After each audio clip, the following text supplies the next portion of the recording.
Our guest today is the treasurer for the state of Illinois. He earned 63% of the total vote and enjoyed strong support throughout the state. The Chicago Sun-Times said, and I quote, "Giannoulias could usher in a new era for state government in that the person who winds up in charge, Giannoulias, actually has expertise in the field," unquote. The Daily Herald endorsed our guest speaker today on his, quote, "strength of banking and investment experience suited to the office," unquote. Our guest today grew up in Chicago and attended the University of Chicago. Ladies and gentlemen, please welcome to the City Club of Chicago, the treasurer for the state of Illinois, Alexi Giannoulias. Alexi?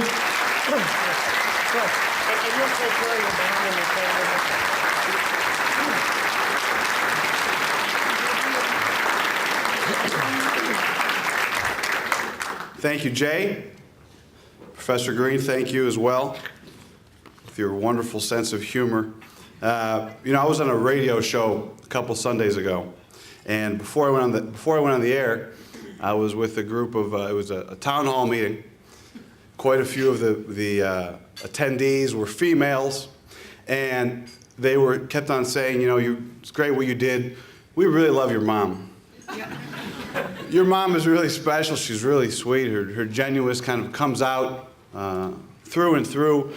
We pretty much supported you because of your mom. We heard her speak a few times. She's really great. Much better speaker than you are. Tremendously more impressive than you are. So, I'm not the jealous type. All right, it's your mom. So I go on the radio show about an hour later, and I do my interview. It was the Don Wade and Roma show, and speak for about 15 minutes. And they say, "Thank you for your time, Mr. Treasurer. Our next guest is now on the air. Dr. Green is on the air." And I said, "Great. Tell him I say hello." They say, "He's on the air now, and he's got a question for you." So I'm thinking, finally, someone who understands my depth and someone who can talk about some substantive issues. And he said, "I have one question for you, Mr. Treasurer. How's your mom doing?" Because she is so great, and we love...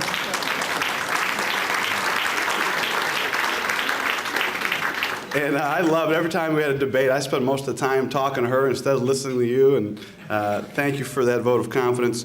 And I want to thank all of you for being here on a weekday. I know how much work everyone has and what a sacrifice it is. And to all the elected officials, I also want to say thank you to Ron Gidwitz, who, although we're across party lines, we've grown what I think is a strong friendship. And I think he, in a lot of respects, exemplifies the notion of what we're here to talk about today, and that is bringing private sector experience to state government. So thank you for being here, Ron. Thank you for your friendship. And I also want to thank Stephanie Neely, City Treasurer of Chicago, who had to leave early. I also want to thank my friends at the Edgewater Chamber of Commerce, who I learned a lot about business and the private sector experience from them. Thank you for coming and for purchasing a table. The City Club is always in need of dollars. And also, lastly, I thank my family, my two brothers, George and Dimitri, who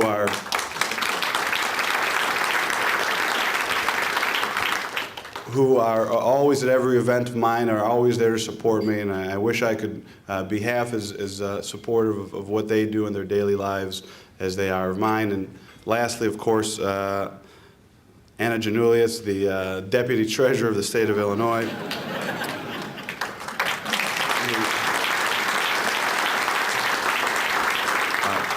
One more, I always like to start with a self-deprecating story, so I'm going to say one more story before we begin the speech. It's always healthy to make fun of yourself. So I'm 31 years old. For those of you who want to ask how old I am, I'll save you a question. But when I ran for this office, I was 29 years old. So I've obviously matured significantly since then. So I was 29 years old, never ran for statewide office, never ran for any office. Don't really have the best ballot name. Giannoulias doesn't really roll off anybody's tongue. So one of the things you do when you decide to run for office is to travel the state and try and garner support from elected officials, from business and community leaders, prominent people like many of you in this room. A lot of these interviews, I'll call them, before we had a campaign office, took place in our family-owned bank, Broadway Bank on the north side of Chicago. And it's a great bank, but the receptionist hasn't really technologically advanced as much as we would like her to. Wonderful lady. So one day I had three very prominent elected officials in my office, and very powerful individuals. And I'm in the process of telling them why I'm mature enough to handle the state's $13 billion. And I'm telling them why it's important to have someone with financial experience in this office. And I'm telling them why I'm ready, and at my age shouldn't be a deterrent or a detriment, that it's a tremendous benefit to have someone with some enthusiasm and a new energy level for this office. And I'm in the middle of this kind of inspirational speech, kind of like the one I'm giving right now. And in the middle of this, my phone rings, and the receptionist, who doesn't feel it's important to give me time to pick up the phone, calls, and I hear this beep. Alexi, your mommy's on the phone. Right? And not just mom, but mommy, to make it worse. So of course it's your mom. Anyone who's a mother here will tell you can't say no to your mom. So I pick up the phone, Mom, it's kind of an important meeting. I've got three very, very important people in my office. Can I call you back? Yeah, Mom, I ate lunch. I'm fine. Thank you very much for So she seems to always take all my thunder. So we'll start her off with a story. I am very honored to be at the City Club of Chicago, and I'm also honored to be able to share some of my thoughts and observations about my first 80 days as State Treasurer of the great state of Illinois, also known as my first 80 days in politics. And as I just mentioned, I used to be a banker, a community banker, and I always thought it would be a good idea to have someone who's actually invested people's money, who's actually been responsible for protecting people's money before, and someone who could bring that financial experience to this fiscal office. Equally important, I felt it would be a breath of fresh air to have someone in statewide office who has worked in the private sector and has had to run their own business. In my case, it was a family business. I always thought this perspective would serve the state well. And I am proud to say that I think, judging by what our administration has been able to accomplish in this short time and some of the significant changes we'll be making in the future, that this sentiment has thus far proven to be accurate. So today I'd like to focus my remarks on the tremendous value and, quite frankly, the considerably underestimated benefits of bringing a private sector / business mentality to state government. I never thought I'd be quoting Warren G. Harding, but I read a quote just last week that I thought was perfect for today's talk. When he was speaking to Congress, he said, "What we need in this country is less of government and business and more of business in government." And I want to focus on the second portion of that statement because I agree wholeheartedly with it. Because of my background, my philosophy has been to approach business as to approach government as a business. I view the State Treasurer's Office as a corporation which is responsible for investing $13 billion every day. And I want to treat the citizens of Illinois not as taxpayers, but as shareholders of a $13 billion corporation. On the surface, public and private sectors appear incompatible with each other. The goal of a business is to earn a profit for its shareholders. By contrast, elected officials must earn and keep the public's trust, establish consensus, and operate under a spotlight and scrutiny of the public whom they have been elected to represent. But while structural differences exist between government and business, they are very compatible if both are run successfully. And it can be argued that without the other, one cannot exist. In the private sector, decisions are based on making profit. A CEO asks, will this be good for my bottom line? In government, decisions are based on what's best for people.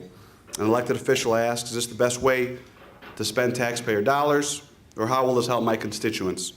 Well, I believe that in most instances, the same standards should apply to both. At the end of the day, it is the state treasurer's job to safely and efficiently invest the state's money for the benefit of the people of Illinois, the shareholders. The state treasurer also has the tools and resources to help have a tangible, real impact on shareholders' everyday lives.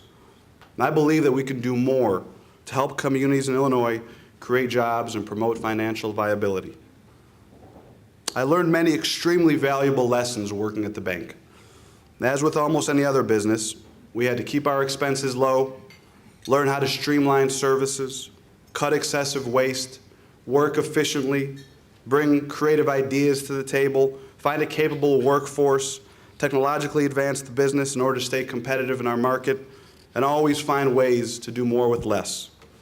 I'd like to talk about how these lessons have already, within the first 80 days, directly impacted the way we've done business in the state treasurer's office, and how they have directly impacted the shareholders of Illinois, including everyone in this room. Lesson number one is keeping expenses low. Contributing to the success of our family-owned business was our ability to keep our expenses to a minimum, to try whenever possible to do more with less. Keeping overhead down and working efficiently with the resources you have is an important lesson in the business world, and is the first private sector lesson I employed as a public official. I am very proud to announce that in my first year in office, in presenting my first ever budget to the General Assembly, I am the only statewide official to not ask for a budget increase. I did the opposite. I cut my budget.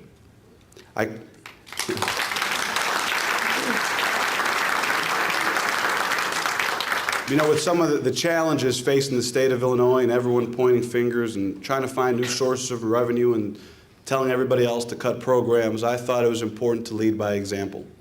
And I believe that we can do more with less.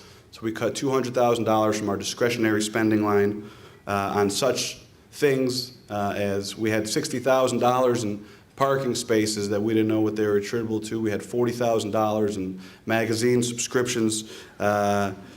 There was a $1 million contract for claims review services in our unclaimed property division, which we found that we didn't need at all. Another $300,000 contract for the same services, which we eliminated both. And we found 7 temporary workers to do the job at $70,000 a year, and that's not even reflected in our discretionary spending line item. Because when you run your own business, you learn how to do more with less. And I thought that was a valuable and important precedent to set in my first year in office, and it'll be challenging to work within those guidelines, but I really feel if you tighten your belt and you set a budget early on, you can make it happen. I also cut several positions and reorganized entire departments, which leads me to private sector lesson number 2, an effective, capable workforce. In any business, you are only as good as those around you. Any CEO or president can tell you that. Unfortunately, too often in the public sector, we have what many people call political hires. And what this creates, more than anything else, is serious inefficiency. Whenever someone gets a job and it has nothing to do with merit or on value-added productivity, it's difficult to perform at a high level. So what I've done is work hard to get the most hardworking, intelligent, capable, and passionate people around me. And I bring up passion because if people are working and just staring at the clock the whole time, then chances are they're not going to be the most productive, and they're not going to bring any fresh and inspirational ideas to the team. Well, we're changing that in the treasurer's office. And I want to tell a quick story that I learned early on in my tenure as state treasurer. Within my first 10 days, I was walking around, and it's a large office, so you can't meet everybody on the first day. And I was walking around, and I walked into a very nice lady's office, a little couch and everything. It was a really nice office. And I said, "I'm Alexi Giannoulias. What do you do?" And she said it was her job to issue press releases. So I said, "Okay, we have a communications department. They actually handle most of that. We've been here for about 10 days. Well, what have you been doing?" And she said, "Do you want the political answer or do you want the real answer?" And I said, quite frankly, I don't know what the political answer is. Why don't you go ahead and give me the real answer? And she said, "Absolutely nothing." So I said, "Well, for 10 days, you could have asked for something. We have a chief of staff, we have deputy treasurer, we have a bunch of people who can offer you guidance." And she wasn't ready for that question or that answer. But unfortunately, a lot of times that's the mentality in government. You have a job, you're there, you go home. And we want to surround ourselves with passionate people who really have a sense of purpose in what they do.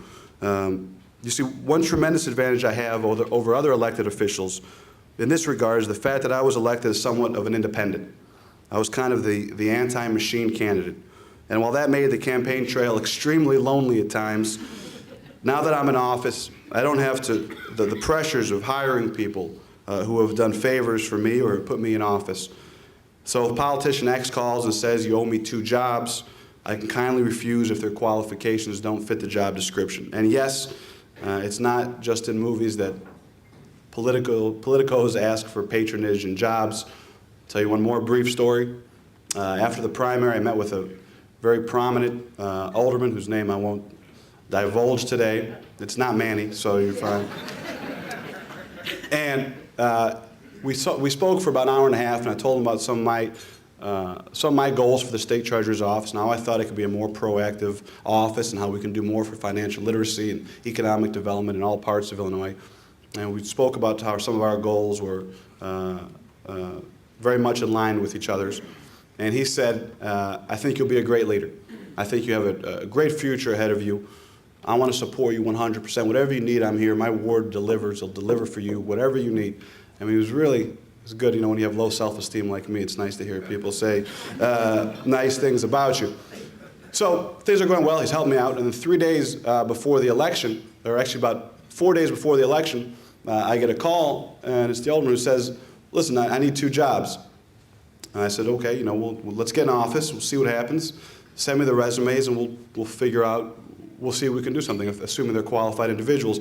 He said, well, no, I need you to guarantee me 2 jobs right now, and I'm not going to tell you who they are. You'll see them on January 8th. And he said, if you don't do this, I'm not going to put you on my palm card. So I said, well, what happened? I thought you really believed in me. I thought I was going to be this great leader. I thought everything was going to be, I thought I had your ward locked up. He said, listen, I just have to think about my palm card a little more. Good luck with everything you do. And while that's comical in some respects, I think that creates difficulties when people feel compelled to say yes, or if they're in a really tight race and they need that support. And that's what causes some of the problems in politics, which I don't think we'll solve today, but people need to be aware of what happens. The third lesson from the private sector I apply to public life is to never lose sight of your shareholders' interest. Just days after taking office, I made a decision not to halt the foreclosure proceedings against a couple of troubled downstate hotels whose owners defaulted on their loans. A lot of you are probably asking, why should I care about 2 downstate hotels when I live in Chicago? You should care because your tax dollars have been footing the bill for them for nearly 25 years. The loan debt is now up to $60 million. A quick history for those of you who aren't familiar with this story: more than 20 years ago, the state loaned money to some politically connected, politically influential hotel investors for community development purposes. When these owners failed to make payments, state officials twice renegotiated the terms, dropping the interest rate and giving them more time. If you ever bought a home, you know that's not how mortgages work. In addition to giving them extensions after failing to pay, they gave them one more sweetheart term. They told the investors that they wouldn't have to make any payments unless the hotel showed a profit. I don't have to tell you what happened next. After I was inaugurated, I was asked to consider a deal that would have given the owners one more chance. This after they hadn't made one payment on their loan over the last 4 years. I said enough is enough, no more deals. If this were a family not paying their mortgage, or a small business owner not paying his or her monthly banknote, they wouldn't have received a second chance, much less a third, fourth, and fifth chance. Then they certainly would not continue to own their home. So after 20 years of the state losing tens of millions of dollars, while these investors have been milking these hotels and the state, and then showing losses, I am proud to announce that we have already placed receivers in both hotels after 20 years, and we have initiated foreclosure proceedings on both properties so that we can take them over, stop the bleeding, and sell them for as high a price as we can get at this stage. My business background helped me spot that rotten deal, although it wasn't too hard to spot. But it also gave me the skills to negotiate a good one, which brings me to lesson number 4, the art of negotiating. As my father, who was the best businessman I've ever met, and hands down the best negotiator I've ever met, used to always say, you're only worth what you negotiate. And that has been a lesson that stuck with me. My father was the kind of guy, I gotta tell a quick story about my father. I was in a meeting with my father, and someone came in to get a loan. And my father, they had agreed on the loan, and it was time to discuss the terms. And he said, Mr. G, which is what they call my father, Mr. G, you know, those loan terms are too high. I can't afford that. I'd love to, but I can't afford it. And he's going on and on about how he can't afford it. My father said, yes, you can. He said, I can't. And my father said, yes, you can. And he said, well, how do you know that? He said, well, you pulled up in a Rolls Royce with a driver in it. You might want to be a little smarter. And the guy's like, well, how did you see the Rolls Royce? Well, I had the people in the drive-up window tell me what kind of car you pulled up in. So for those of you who go to get a loan at Broadway Bank, don't drive up in a Rolls Royce. But the point is, he paid attention to details, and he used it to negotiate and to see what were his strengths and his weaknesses. And that's a lesson that I learned from him. Well, I decided to bring that perspective over with me as well. As many of you know, the state of Illinois and the state treasurer's office is responsible for administering the Bright Start College Savings Program, which is a $2.2 billion college trust fund with over 143,000 families participating. And it was one of the worst run programs in the United States. It had some of the highest program fees, about double the national average. They were 0.99% of the total asset pool. And not very, not very highly performing funds. So during the campaign trail, I said one of my priorities of this administration will be to fix Bright Start. And we went in there right away. We selected a fund manager, which we announced a few weeks ago. It's going to be Oppenheimer.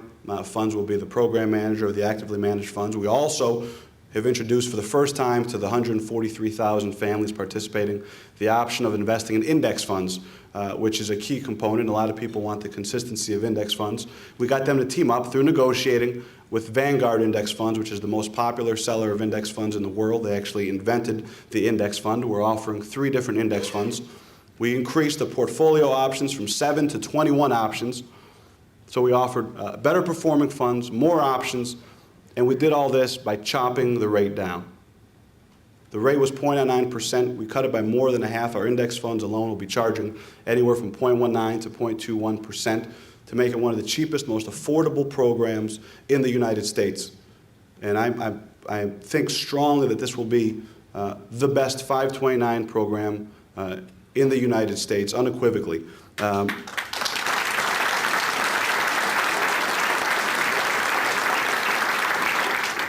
So where does negotiating come into play? We were down to 2 finalists, and I thought it's the 5th largest state in the country. Everyone would love to say they have Bright Start as one of their clients. It's a $2.2 billion fund. They're going to make a lot of money. Let's ask for $200,000 a year in scholarship money, right? The worst they're going to say is no, you never know till you ask. For a 7-year deal, that's $1.4 million. So not everyone around me was very excited about it. They didn't think they would agree. But I thought, again, worst they can say is no. So we approached both finalists.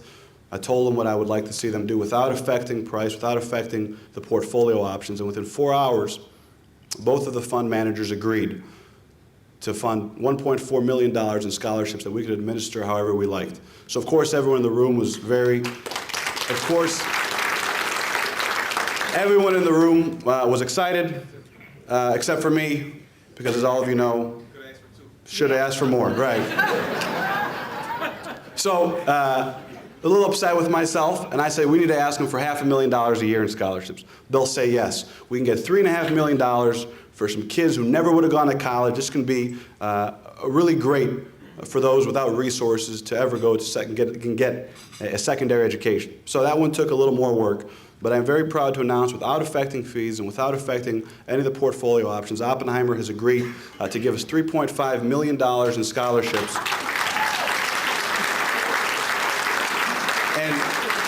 And you look at ways in government that you can have a real impact on people. And here's something that we've created for people throughout the state of Illinois to give them opportunities which some of us in the room may take for granted.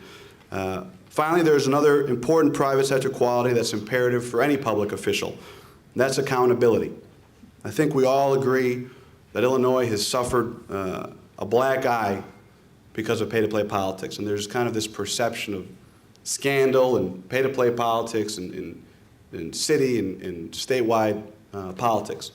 So I promised during my campaign, the first day in office, that I would sign the most wide-ranging, comprehensive ethics package in state government, because we don't want even the perception of pay-to-play politics in government. We're not going to be taking campaign contributions from people who have contracts with the state treasurer's office. We will not be taking money from banks, although there's a lot of bankers in this room. We will not be taking money, gifts from lobbyists. Anybody who leaves the office will not be allowed to lobby it for a 2-year period. Anybody who even bids on the contract with the state treasurer's office will have to disclose any and all contributions that they've made to my campaign fund. I thought this was a necessary step, and we were lauded throughout the state because we want to hold ourselves accountable. We want to make sure people know that the decisions we make are based on helping the shareholders of the people of Illinois. And the last lesson, which I would like to speak about today, also relates to accountability. And this is performance accountability.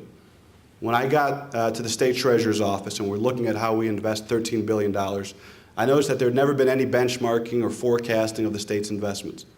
In other words, there's no way to gauge whether or not we've done an adequate job of investing all of your money, whether we've done a great job or whether we've done a terrible job. So you can look back in fiscal year 05 and see that we made, on average, a rate of 5.04% in our investments. And you have no way to gauge whether, versus other state treasurers or other institutional investors, whether we've done a good job, a great job, or a terrible job. Because 5% is great if everyone else is making 2. It's awful if everybody else is making double digits. So what I introduced through legislation, and I'm happy to say it's passed unanimously through the House and is now headed to the Senate, is the state treasurer's transparency bill, which requires our administration and every state treasurer's administration going forward to put on our website any and all investment information where every single dollar of state money goes every day, how we invest it, and there will be benchmarking and forecasting models to look at our past performance, our current performance, where we see the market going, what the index curve looks like, and how we can do better. Because unless you can gauge your performance, it's tough to improve, modify, and make changes. So hopefully that'll pass in the Senate, and whether or not it does, you will see this administration enacting that transparency bill. Because again, if you can't be held accountable, there's no way to gauge your performance. Now, although I feel strongly that public officials should run their office more like a business, it doesn't mean that we can't borrow private sector practices to help achieve a greater good that extends beyond the bottom line. And that's why I got involved in politics in the public domain. Because I believe that government can be doing more to help make people's lives better. I believe that we need compassionate and good-hearted individuals who will make decisions that would help make life easier for the next generation. And I want to play a sizable role in these decisions. I want to make purchasing a home easier for first-time home buyers, teach kids the importance of saving and taking care of their finances, help to bring environmentally sound principles to the way we conduct our everyday lives, provide access to capital for business owners, and give people an alternative to payday loan predators. These are initiatives that will help improve society's bottom line. Home ownership strengthens communities, access to capital encourages economic growth and creates jobs. Providing alternatives to payday lenders saves families from ending up in an endless cycle of debt. If we're serious about doing good, we have to provide real solutions and not just talk about problems.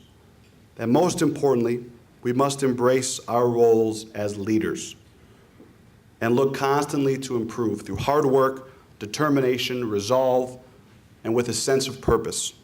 Whether you're looking to name a president of a large corporation or hire a general manager for a mom-and-pop hardware store, or you're deciding who to vote for in a statewide political race, it's important to carefully choose leaders. Leaders who you believe in, who will do what they promise, and who will lead when times get tough. Being a leader and being a manager aren't the same thing. As Sir Edmund Burke, not the alderman, once said, same name. Managers are people who do things right. Leaders are people who do the right thing. Leadership consists not in degrees of technique, but in traits of character. In closing, I want to emphasize that running a government like a business means achieving a profit for the people you serve. It means doing more with less, protecting the interests of your constituents, making sure your office lives within its means, delivering the best service and programs possible, and implementing measures to hold you and your staff accountable. Government and business aren't that different. If more public officials, if more leaders begin applying the sound operating principles and management skills from the private sector, hopefully businessmen and women will one day say, I want my business to run like a government. Thank you all very, very much.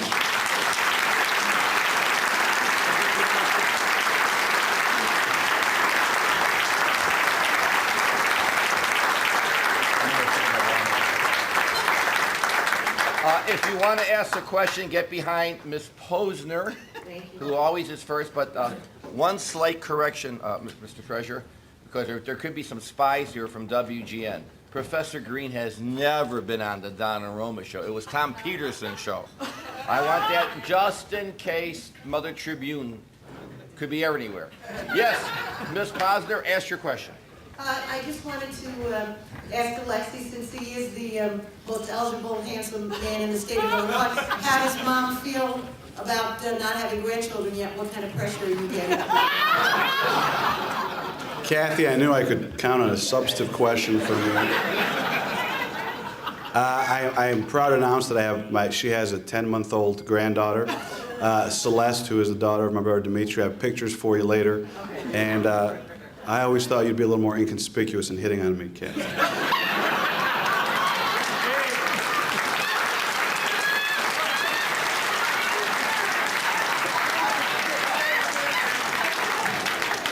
Following that repartee, by the way, I don't think Ms. Posner is Greek, so let's leave. Yes, step right up. Go ahead.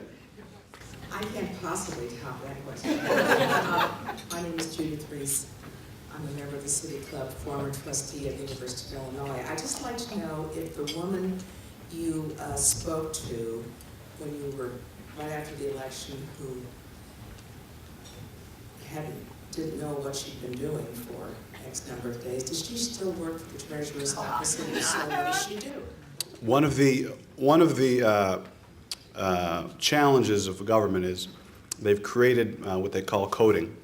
And if certain employees are coded, you're not even allowed to get rid of them. You have to go through a long, drawn-out process and show why they're incapable, why their position is or isn't needed. And she was coded. But she decided, because we gave her quite a bit of work to do, to kindly and graciously resign from her position anyway. But again, that's a challenge, and it's something that takes time. A lot of the public officials in the room, Dr. Whitaker can probably tell you, they put this in place. They don't want people to go in there and make political hirings and firings. And I think it's unfortunate, and in a lot of instances it backfires. And we've run our office in a very apolitical way. We haven't made it a Democrat or Republican office. We've been very fair. We've kept a lot of people on. Our deputy treasurer is still on.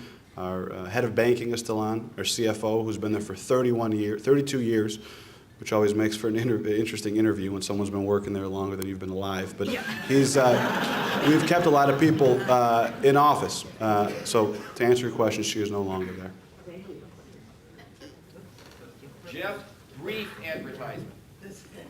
Jeff Berkowitz, host and producer of Public Affairs, airing every Monday night at 8:30, cable channel 21, CAN TV, throughout the city of Chicago.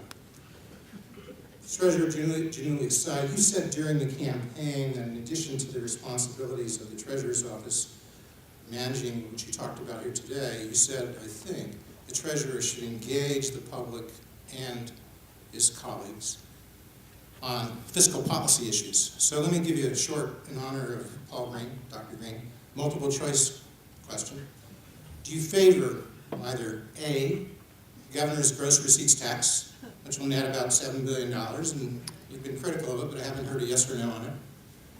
B, House Bill 750, which would raise the income tax, lower the sales tax, lower the property tax, expand the sales tax base, and net about $6 or $7 billion. C, no increase in taxes, or D, the proposal you're about to tell us about right now. Jeff, you're always good at making news. but you're not going to make news today. I will tell you, because I know GRT is going to come up at some point, we need new revenue in the state of Illinois. There's a structural deficit. We have bills to pay that we've fallen behind on. And education needs money. It needs to be money that is accounted for, too. You can't just throw money at a problem. I am all for making sure our teachers are trained. We have smaller class sizes. Otherwise, throwing more money at it to have nicer paintings on the wall doesn't do anything. I also think one of the most underestimated problems and challenge that this state faces is our underfunded pension liability. You're talking about a $41 billion pension liability, which has the potential to really cripple this state in the future and really harm future generations. So I think if there's any way that we can help pay down that pension liability, which is what the governor in one aspect of his budget has asked to do, I think that's something we definitely need to look at. And that being said, I do have some concerns with the GRT, and I've said that from day one. And I don't do it to be confrontational with the governor. I do it because I think the GRT is going to hurt businesses. I think it'll hurt small businesses. I think in a lot of border towns, they're going to leave the state and go somewhere else. And people have this misconception that if you make $2 million or $3 million in revenues, that you're sitting on some yacht somewhere drinking on a martini, and that's just inaccurate. I think there are a lot of high volume, low profit margin businesses that are going to go out of business with the GRT, and I've expressed that concern to the governor's office. And my other concern is, they say it's a tax on businesses and not on people. Well, there's only so much you can tax a business before they pass those on to consumers, and I want to make sure and then if that happens, it's going to be a regressive tax because that's the way it is. So those are my concerns. As far as 750, the legislature is going to be in for a long, long summer. So maybe we can hear your tax proposal, and I'll watch your show on Monday night. So you're circling somewhere between A and B? I'd say A-. Thanks, Jeff. Mike? Mr. Treasurer, nice presentation. Could you talk a little bit about Cash Dash and the likelihood of folks here being able to take advantage of finding lost money? That is a program that not a lot of people know about. The State Treasurer's Office is responsible for the unclaimed property of the state of Illinois, and it's a not insignificant amount of money. We have $1.4 billion in cash alone that people need to come and get. We have 10.2 million individuals and businesses who are owed money. I was owed $36 from my law school exam, which I overpaid. We've had some people find thousands of dollars, and I implore everyone to go to www.cashdash.net. It's very simple. You can plug your name in. I guarantee more than half the people in this room will find that they have money coming their way, or they have a safety deposit box with valuables coming their way. So it's a program we're trying to bring attention to, which is why we came to the City Club and we're traveling the state, letting people know what the state treasurer really does. Thank you for bringing that to light. Is Alice Morales still involved in that program? Yes. Very good. She helped us out quite a bit. Thanks for the plug. Any other questions for the state treasurer? We're talking professional, not social. Well, on behalf, how about a nice round of applause? You never walk away in the hand.